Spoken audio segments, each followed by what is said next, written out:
مطرب ذو صوت عذب وهو في نفس الموسيقى.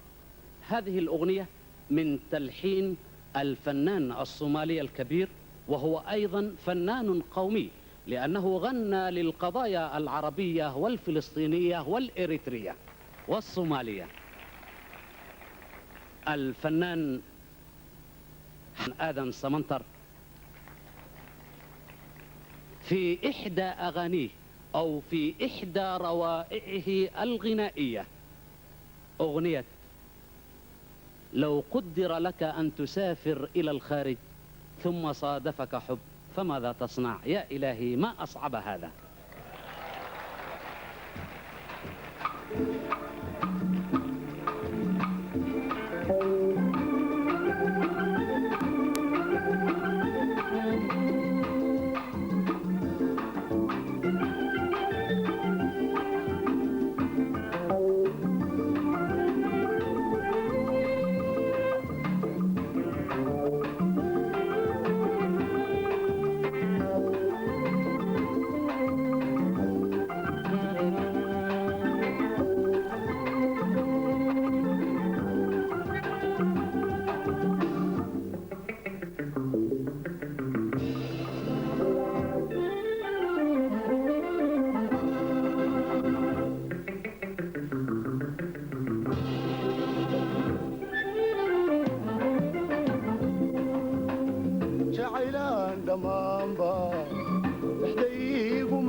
dhaygagay gorongosa dirteedii dhulkoodana gedaa dhayntiyo cambays xidhay libax ilmaha dhigo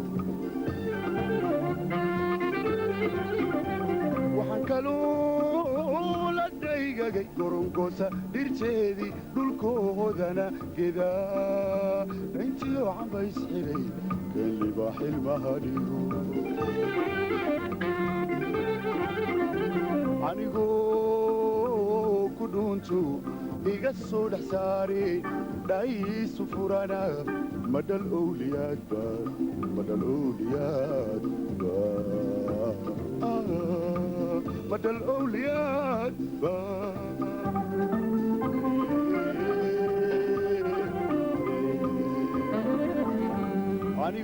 anigoo ku dhuuntu iga soo dhex saare dhaiisu furana madhal owliyaadba madhal owliyaad